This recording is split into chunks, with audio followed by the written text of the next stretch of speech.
안녕하세요. 반갑습니다.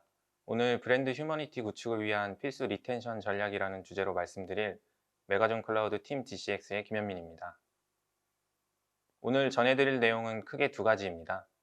고객과 장기적인 관계 형성을 가능하게 하는 브랜드 휴머니티 구축을 위해서 반드시 필요한 리텐션 전략을 제가 먼저 말씀드리고, 이어서 브레이즈 에이펙의 서영진 님이 이를 실제로 구현하기 위해 브레이즈로 활용하는 방안에 대해서 말씀해 주시겠습니다.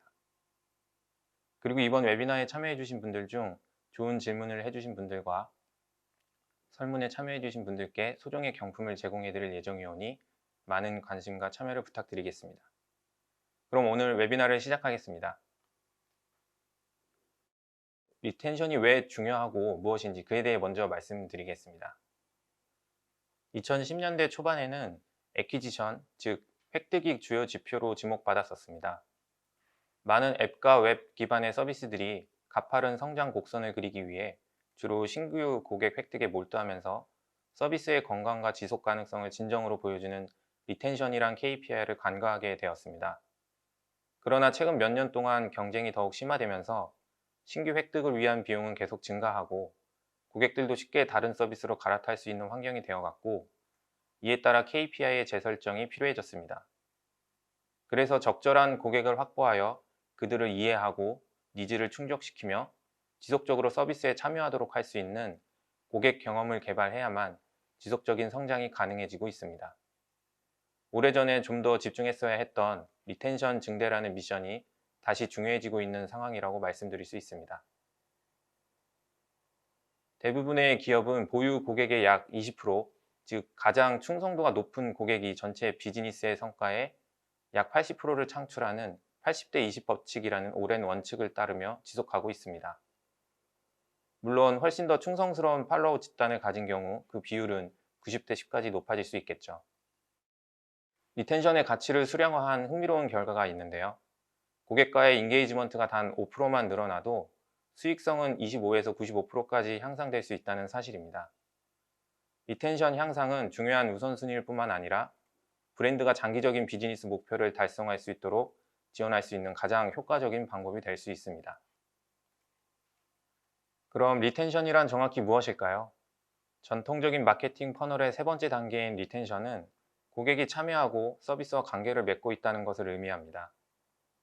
이러한 고객은 계정을 만들고 뉴스레터를 구독하거나 또는 콘텐츠를 소비하거나 구입을 하는 등 브랜드와 상호작용하는 고객입니다. 리텐션을 관리하기 위해서는 마케팅 투자 가치가 가장 높은 고객이 누구인지 판단할 수 있도록 고객 행동에 포함된 신호, 즉 고객의 고부가 가치 행동을 측정하고 이해할 수 있어야 합니다. 또한 리텐션을 떨어뜨리고 있는 건 어떤 건지 깊게 파고들어 예방하는 활동도 필요합니다. 리텐션은 진정으로 일관되고 사려 깊은 커뮤니케이션과 고객 경험을 통해서 달성될 수 있습니다. 보시다시피 리텐션은 간단히 계산할 수 있는데요. 브랜드에 처음 인게이지된 모든 고객을 집계한 후에 시간이 지남에 따라 유지되는 고객을 추적함으로써 리텐션 상태를 간단히 측정할 수 있습니다. 대체적으로 데이 1 리텐션, 데이 7 리텐션과 같이 특정 일자 기준으로 리텐션을 계산하여 활용합니다. 그럼 이러한 리텐션을 어떻게 이끌어낼 수 있을까요?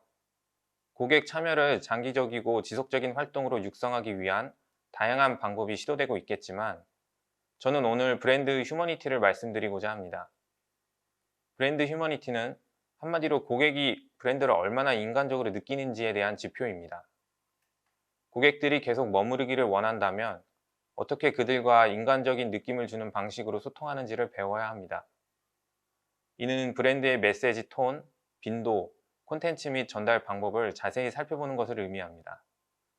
또한 각 고객의 특정 요구와 습관에 최대한 맞춰진 메시지와 경험을 제공할 수 있도록 해야 합니다.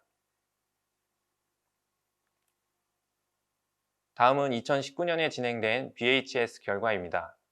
BHS는 브랜드 휴머니티 스터디의 약자로 브레이즈를 대신하여 포레스트 컨설팅에서 수행한 위탁 연구입니다.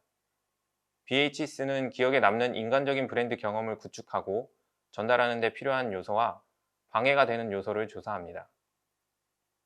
고객이 브랜드를 인간적으로 느끼는 데 있어 어떤 감정이 도움이 되는지 조사한 결과 가장 첫 번째는 바로 이해였습니다. 고객은 자신을 이해해주는 브랜드를 좀 더 인간적으로 받아들인다고 볼 수 있습니다.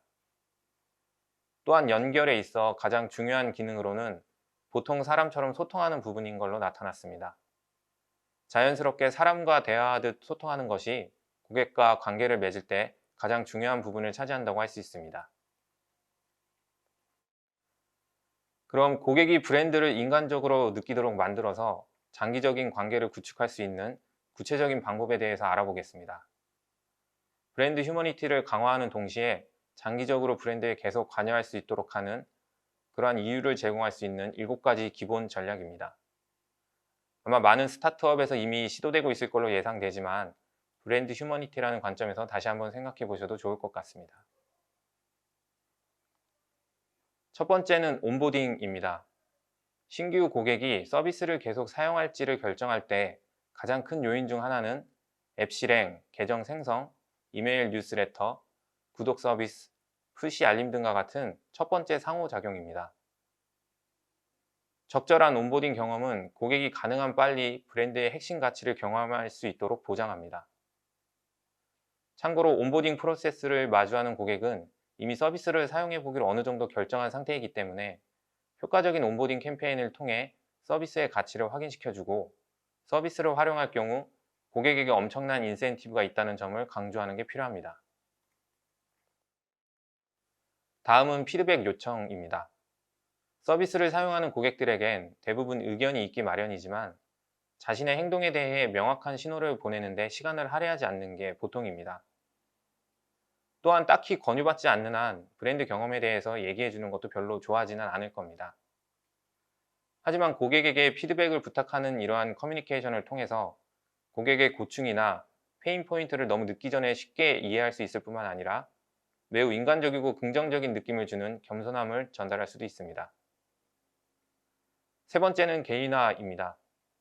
맥킨지에 따르면 개인화 노력은 고객 참여도를 개선하여 평균 매출을 10에서 30% 정도 높일 수 있다고 합니다. 개인 맞춤형 활동을 최적화하는 데에는 몇 가지 방법이 있는데요. 고객 행동 및 습관 데이터를 기반으로 이에 맞는 메시지 전달하기, 마케팅 캠페인에서 고객의 이름 및 구매 이력 등 고유 특성 사용하기, 세그먼테이션을 활용하여 관련성에 따라서 메시지 대상 지정하기, 그리고 마지막으로 상호작용할 수 있는 기회를 만들고 고객에게 개별 콘텐츠나 아이템을 선택하거나 추천, 공유할 수 있는 옵션을 제공하는 것 등입니다. 한마디로 개인화의 성공 여부는 개인과 관련된 데이터를 적절히 활용하는 데 있다고 할 수 있습니다. 네 번째는 크로스 채널 아웃리치입니다. 아직까지도 많은 브랜드들이 오늘날 고객이 처한 복잡한 환경과는 맞지 않는 단일 마케팅 채널을 통해서 일률적인 접근 방식으로 모든 고객에게 홍보하고 있습니다. 고객에게 보다 효과적으로 전달하려면 정기적인 이메일 홍보와 애드북 푸시 메시지, 고객 행동 기반 이넷 메시지를 결합하여 가능한 한 여러 채널을 통해 커뮤니케이션 하는 게 좋습니다. 브레이즈에 따르면 크로스 채널 메시징을 사용했을 때 약 8.4배의 고객 인게이지먼트 향상 효과를 얻을 수 있다고 합니다. 고객으로부터 권한을 획득하는 이 다섯 번째가 가장 중요하다고 볼 수 있을 겁니다. 모든 전략과 캠페인을 가능하게 하는 시작점이라고도 할 수 있는데요. 고객에게 이메일을 보내고 푸시 메시지를 보내는 건 고객이 메시지를 수신하도록 설득하는 능력에 따라 제한되기 마련입니다. 이러한 설득은 고객과의 관계 형성 시작점에서 가장 좋은 기회를 얻을 수 있을 겁니다. 브랜드가 지원하는 각 옵트인 메시징 채널에서 고객이 채널별 각기 다른 콘텐츠나 특별한 이점을 얻을 수 있다는 점을 강력하게 어필해야 합니다. 고객에게 메시징 옵트인을 요청한다기보다는 고객 입장에서 메시징을 이용하지 않을 수 없도록 만들어야 합니다. 여섯 번째는 많이 활용하고 계실 테스트, 실험입니다. A/B 테스트 또는 다변량 테스트와 같은 마케팅 실험은 고객에게 더 나은 경험을 제공하기 위해 수행할 수 있는 귀중한 단서를 제공합니다. 변화를 시도하지 않고 캠페인을 실행하는 것이 더 쉽긴 하겠지만 이는 근시안적인 마케팅 전략일 겁니다. 고객의 참여를 이끌어내는 건 지속적인 노력이 필요하며 이러한 테스트와 최적화는 고객 참여를 올바르게 실현하는 데 필수적인 부분입니다. 그리고 일련의 작업들이 성과를 거두는지 평가할 때 리텐션은 가장 의미 있는 지표 중 하나가 됩니다. 실행한 캠페인의 강력한 초기 결과가 나타나더라도 결국 신규 고객을 붙잡아 둘 수 없다면 고객 입장에서 그들이 처한 서비스 환경에 대해서 자세히 살펴봐야 할 때입니다. 마지막은 데이터를 활용한 세그먼테이션입니다. 모바일이나 웹, 시스템 전반에서 고객 데이터를 비교하여 선호도 및 행동을 면밀히 살펴보고 더 나은 고객 환경을 제공하는 데 단서를 얻을 수 있습니다. 세그먼테이션을 통해 고객별로 선호하는 채널과 원하는 시간대에 맞춰 고객을 귀찮게 하는 대신에 참여를 유도할 수 있을 겁니다. 매번 성공적이진 않더라도 적어도 고객 입장에선 방해받는다는 느낌은 적을 것이기 때문에 리텐션을 계속 유지할 수 있습니다. 지금까지 총 7가지의 필수 리텐션 전략을 알아봤습니다. 이러한 전략은 구체적인 캠페인을 통해서 실행할 수 있을 텐데요. 리텐션 캠페인에 대해서 좀 더 알아보겠습니다. 다음과 같이 총 10가지의 대표적인 캠페인을 통해서 리텐션을 증대시킬 수 있습니다. 이러한 캠페인을 실제로 실행하는 데 대한 힌트는 다음 세션에서 확인하실 수 있습니다.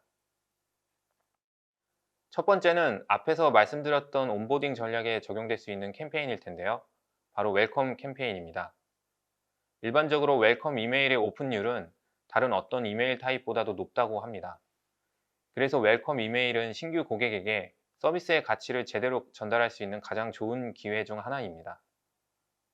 트랜잭셔널 캠페인은 기능적으로 당연히 필요한 커뮤니케이션일 텐데요. 이러한 커뮤니케이션 시에도 브랜드 휴머니티를 고려하여 구성한다면 고객 입장에서는 주문 정보라는 실질적인 가치 외에도 브랜드가 유용하고 사려 깊다는 인식을 가질 수 있을 겁니다. 세 번째는 프로모션 캠페인입니다. 새로운 제품이나 서비스를 알리는 프로모션 캠페인을 실행할 때 고객 개개인별로 타겟팅된 메시지로 커뮤니케이션 한다면 어떨까요? 우리 브랜드가 개개인의 취향을 알고 있고 고객을 대신해 이에 맞는 제품과 서비스를 추천한다는 느낌을 줄 수 있을 겁니다. 또는 소셜 프루프를 활용하여 친구나 다른 사람들의 활동을 알려주며 고객의 활동을 장려하는 캠페인도 리텐션을 높일 수 있습니다. 가까운 사람들의 활동 혹은 다른 많은 사람들이 구매했거나 고려 중인 상품이란 걸 알게 된다면 고객 입장에서는 그만한 동기부여가 없을 것이기 때문입니다. 다음으로 리타게팅 캠페인은 무엇보다 고객이 선호하는 채널을 파악할 수 있다는 점에서 장점이 있는데요. 여러 채널에 걸쳐 고객을 추적할 수만 있다면 지속적으로 테스트하여 고객이 선호하는 채널에 대해 명확한 이해가 가능할 겁니다. 예를 들어 인앱 메시지를 보고 반응했던 고객을 리타게팅하여 이메일을 보내보는 식입니다. 고객마다 선호하는 채널이 있기 때문에 이를 파악하여 활용하는 건 리텐션 증대에 매우 중요합니다. 여섯 번째, 활성 고객 대상 캠페인은 장기 리텐션의 핵심 요소인 우수 고객을 반복적인 고객으로 전환하고 지속적으로 인게이지먼트 시키기 위해 동기부여, 독점 할인, 로열티 보상 및 기타 인센티브를 제공하는 캠페인입니다. 다음에 버려진 장바구니 캠페인은 한마디로 현재 장바구니에 담겨져 있는 상품을 구매 완료까지 유도하는 걸 말합니다. 오늘날 디지털 쇼핑 카트의 3분의 2 이상이 채워지고 있지만 구매를 완료하지 않아 발생하는 매출 손실은 약 4조 달러에 이른다고 합니다. 할인 또는 고객 서비스 지원에 대한 알림 또는 후속 제안을 보내면 잠재적인 매출을 회수하고 고객이 앱이나 웹사이트로 다시 돌아가야 하는 구체적인 이유를 제공하는 데 도움이 될 수 있습니다. 여덟 번째부터는 이탈이 예상되는 고객을 위한 캠페인입니다. 비활성 고객 대상 캠페인은 활동성이 전혀 없는 고객을 대상으로 그들의 전환, 구매 또는 인게이지먼트 데이터를 사용하여 브랜드 가치를 상기시키는 타겟팅 메시지를 보내거나 해당 고객에게 더 유용할 수 있는 새로운 기능을 강조하거나 또는 현재 어떤 상황인지 혹은 개선 방법이 있을지 간단히 질문해 보는 캠페인입니다. 앱 사용이나 웹사이트 방문을 중단한 모든 고객이 다시 돌아올 수 있는 건 아니지만 세심한 타겟팅과 잘 설계된 리인게이지먼트 캠페인을 통해서 이전의 우수 고객을 활성 상태로 복귀시키고자 시도할 수 있습니다. 신규 고객을 새로 획득하여 관계를 구축해 나가는 것보다 기존에 같이 있던 고객의 이탈을 줄이고 리텐션을 다시 높여가는 편이 궁극적으로는 비용 효율이 높다는 전제하에 실행하는 캠페인입니다. 마지막도 역시 이탈 직전에 고객을 되돌리기 위한 캠페인인데요. 아무리 좋은 제안과 메시지라도 고객이 메시지를 받을 수 있어야 효과가 있기 때문에 푸시 알림이나 이메일과 같은 앱 이외의 채널을 사용하지 못하는 고객이 있는 경우 우선 리퍼미션 캠페인으로 고객에게 알림을 다시 받도록 유도하는 게 필요합니다. 이는 이탈 고객을 위한 보다 강력한 리인게이지먼트 캠페인을 지원하는 강력한 도구가 될 수 있습니다. 지금까지 리텐션 전략 7가지와 대표적인 리텐션 캠페인 10가지를 살펴봤습니다. 획득한 고객을 장기 고객으로 만들거나 특히 마지막 부분에 말씀드렸던 이탈이 예상되거나 이미 이탈한 고객을 다시 참여하도록 만들기 위한 방법들이 있었는데요. 무엇보다 중요한 것은 고객이 이탈하기 전 이를 캐치하여 방지하는 겁니다. 다음 6가지 시그널을 포착하여 고객 이탈을 사전에 막는 것 또한 리텐션 캠페인만큼이나 매우 중요합니다. 푸시 알림이나 이메일을 예전처럼 자주 열지 않거나 쇼핑 카트를 버리는 습관이 보이기 시작하거나 앱 오픈, 웹사이트 방문, 서비스의 사용이나 구매 등 중요한 이벤트의 간격이 길어지기 시작하는 게 보인다면 고객 데이터를 파헤치고 테스트를 수행하며 고객에게 선호도를 묻거나 피드백을 요청해야 합니다. 혹은 아예 앱을 삭제했거나 이메일 푸시 알림 등을 거부했다면 특히 주의해야 하는데요. 앞서 말씀드린 리퍼미션, 리인게이지먼트 캠페인을 시도하여 적극적으로 이탈을 막는 게 리텐션을 유지하는 데 필요합니다. 지금까지 말씀드린 내용을 정리해 보겠습니다. 결국 리텐션은 브랜드가 고객의 요구를 얼마나 잘 충족하고 있는지를 측정하는 것입니다. 오늘날 이러한 요구사항을 충족하는 데에는 2가지 문제가 있습니다. 첫 번째는 불만족스러운 고객들이 경쟁 서비스로 전환하는데 사실상 장벽이 거의 없다는 부분입니다. 많은 브랜드에 대한 전반적인 고객 충성도는 하락하는 추세이기 때문에 고객 입장에서 좋지 않은 경험이 발생할 때 그들은 구매력을 발휘해 다른 서비스를 선택할 수 있습니다. 이런 경향은 이제 연간 손실액이 1조 6천억 달러에 달하게 되는 값비싼 문제라고 합니다. 두 번째는 증가하는 고객의 요구입니다. 고객들은 훌륭한 서비스 그 이상의 더 많은 것을 기대하는데요. 고객을 대하는 태도와 감정적인 부분, 사회적 가치들까지 포함하여 브랜드가 그들과 사회를 인간적으로 대하기를 기대합니다. 한마디로 지금은 고객이 휴머니티를 느낄 수 있는 리텐션 전략이 고민되어야만 하는 시점이라고 할 수 있습니다. 하지만 기존의 방법으로는 고객별 개인화 및 자동화 측면에서 너무도 복잡하고 할 일이 많아지기 때문에 사실상 어렵다고 봐야 할 겁니다. 그래서 브레이즈와 같은 고객 인게이지먼트 플랫폼을 적극 활용하는 추세가 되어가고 있는 게 아닐까 합니다. 마지막으로 팀 소개를 드리며 마치겠습니다. 팀 DCX는 전문적인 디지털 기술 역량을 바탕으로 새로운 디지털 필드를 개척해 나가는 클라우드 서비스의 리더 메가존 클라우드와 데이터를 기반으로 폭넓은 디지털 고객 경험을 설계하고 실제적인 디지털 전략을 제시하는 펜타클의 오랜 경험을 바탕으로 더 나은 고객 경험 설계를 고민하는 조직입니다. 오늘 말씀드린 리텐션을 높이기 위한 방법과 같이 고객 경험에 대한 고민이 있으시다면 다양한 솔루션과 방법론을 기반으로 효과적인 전략을 세울 수 있도록 도와드리는 팀 DCX의 전문가들과 함께 해보시길 바랍니다. 다음으로는 앞서 말씀드린 브랜드 휴머니티를 고려한 리텐션 전략과 캠페인을 브레이즈에서는 어떻게 수행할 수 있는지 브레이즈 에이펙의 서영진 님을 통해 들어보는 시간을 갖겠습니다. 지금까지 메가존 클라우드 팀 DCX의 김현민이었습니다. 경청해 주셔서 감사합니다.